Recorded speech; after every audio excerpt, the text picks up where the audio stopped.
Open your fridge right now. That pack of sausages sitting on the second shelf, the one you grabbed for tonight's barbecue, what percentage of it is actually meat? Take a guess.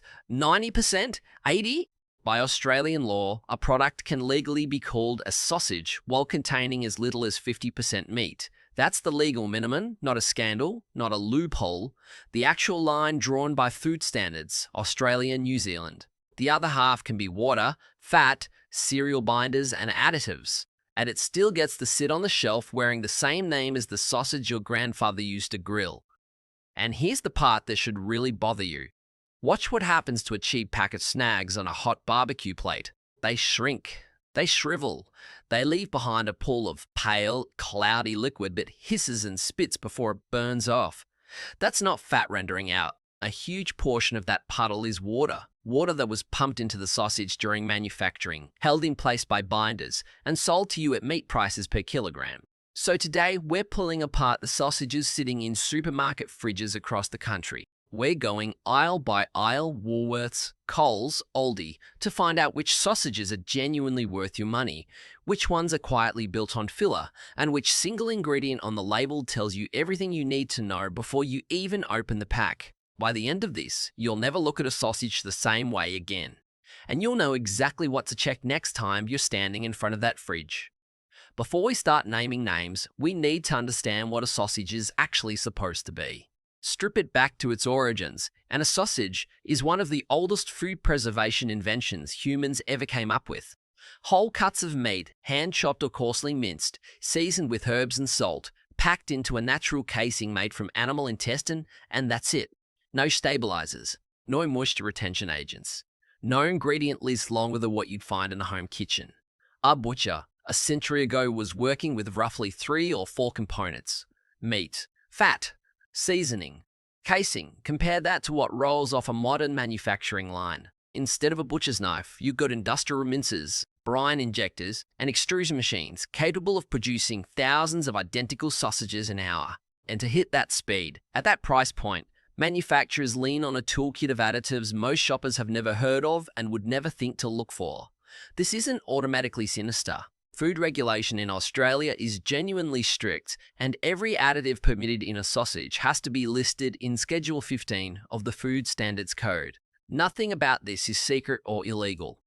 But legal and what you think you're buying are two very different things, and the gap between those two ideas is exactly where the modern sausage aisle lives. So how did a food built on 3 ingredients turn into a chemistry lesson?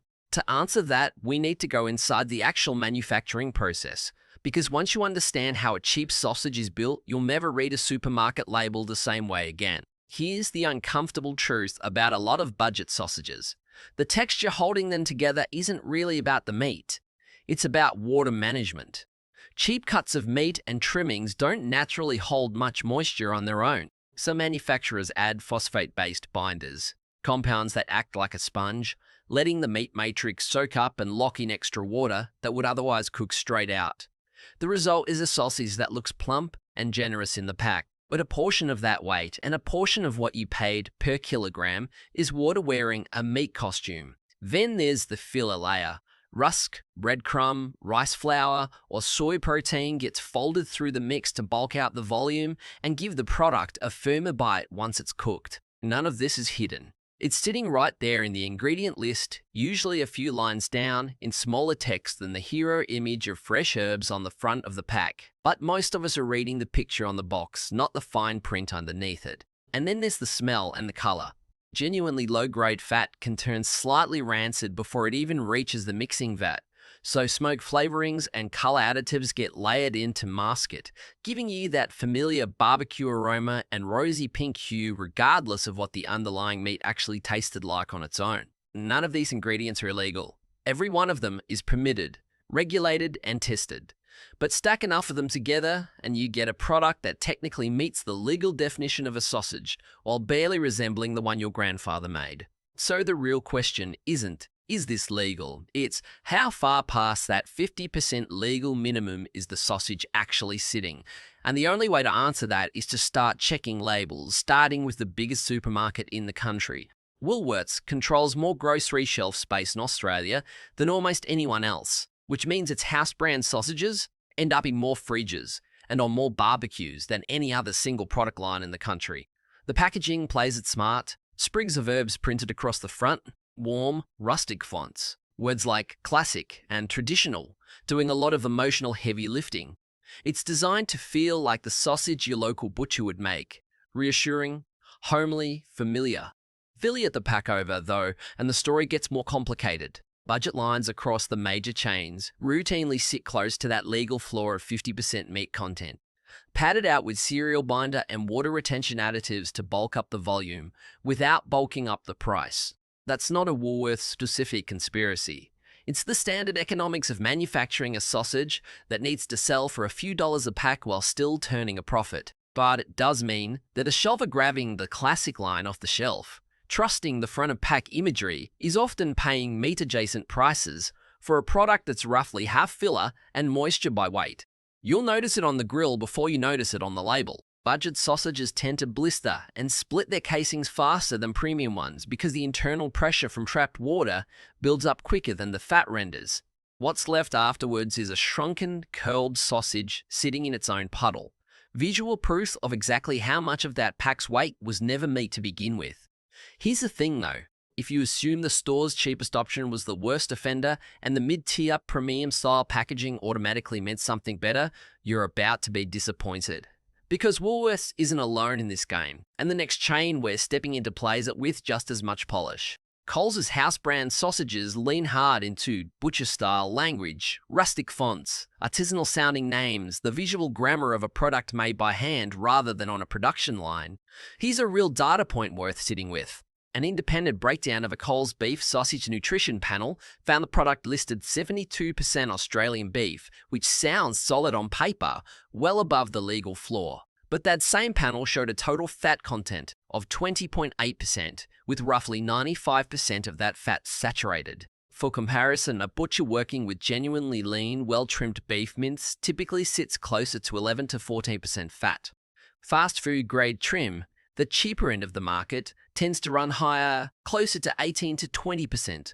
In other words, the meat percentage on the label can look reassuring, while the composition of that meat tells a very different story. A sausage can legitimately clear the 50% meat threshold and even sail well past it while still being built from fattier, cheaper cuts that render out heavily on the grill, leaving you with a smaller, greasier sausage than the one that went on the barbecue plate.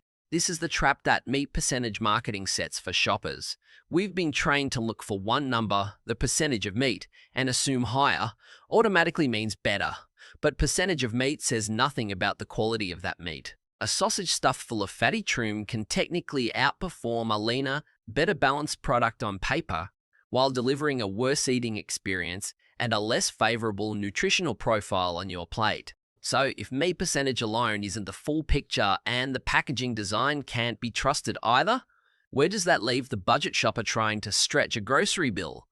For that answer, we need to go somewhere even cheaper, into the discount aisle. Aldi has built its entire identity around one promise: supermarket quality groceries at a noticeably lower price. For staples like pasta, tinned tomatoes, and coffee, that promise generally holds up remarkably well. But meat is a different category, because meat is where genuine cost-cutting becomes very hard to hide. To hit those aggressive price points, budget sausage lines across the discount sector typically lean harder on salt as a flavor crutch. Because when you're working with cheaper, less flavorful trim and a higher filler ratio, sodium becomes the cheapest way to make a bland product taste like something. It's also common to see collagen-based casings rather than natural animal casing on the more budget-focused lines, since collagen casing is cheaper to manufacture and easier to produce at scale, even though it tends to deliver a noticeably different, often more uniform, more rubbery bite than a natural casing does. None of this makes Aldi uniquely villainous. It makes Aldi a mirror held up to the entire industry. When the price point drops, the manufacturing shortcuts increase, whichever logo happens to be on the packet. The uncomfortable reality is that cheap meat is cheap for a reason, and that reason usually shows up somewhere on the ingredient list, even if it never shows up on the price tag. So if the home brand at every major chain is cutting corners somewhere, filler here, fat there, salt to cover for both. Is there actually a way to buy a decent sausage without needing a butcher's degree to decode the label? Because up to this point, this has been a fairly bleak grocery run. It's time to change that. Here's the good news buried under everything you've just heard. Better sausages exist, and they're not some impossible unicorn hiding in a farmer's market 3 suburbs away. They're on the same supermarket shelves, sitting right next to the disappointing ones. You just have to know what you're looking for. The products worth your money share a small handful of traits, every time without exception. Thirst and meat content that sits well above the legal floor, genuinely high, not just technically compliant. Second, a short, readable ingredient list where you recognize every single item without needing a food science degree. Third, natural casing rather than manufactured collagen wrapping, which affects both the snap and the texture when you bite in. And fourth, this one matters more than people realize. No added water or phosphate-based moisture retainers propping up the weight. Organic and butcher-style ranges that meet this standard do exist on supermarket shelves, sitting at a noticeably higher price point per kilogram than the home brand budget lines. And at first glance, that price gap looks like the product is simply more expensive for the same thing. It isn't, because a cheaper sausage that's 20 or 30% water and filler shrinks dramatically once it hits the heat. You're paying for weight that quite literally evaporates on the grill. A genuinely meat-dense sausage barely shrinks at all. Once you account for that difference in actual yield, the price gap between cheap and quality narrows far more than the sticker price alone suggests. This is the part almost nobody explains to shoppers standing at the meat cabinet with 2 packs in their hands. Value isn't the number on the price tag. Value is what's left on your plate after the water's boiled off and the fat's rendered out. Once you start thinking about sausages that way, the expensive option often turns out to be the smarter buy. So now you know what separates the winners from the disappointments. The only thing left is turning that knowledge into something you can actually use, standing in the fridge aisle in under 10 seconds. Let's bring this all the way back to your fridge, because that's really where this entire investigation started. Every supermarket in this country is playing by the same legal rulebook, and that rulebook allows for a lot more filler, water, and fat than most shoppers ever assume. That's not a conspiracy theory. It's printed in fine text on the back of nearly every pack you've ever grabbed without reading it.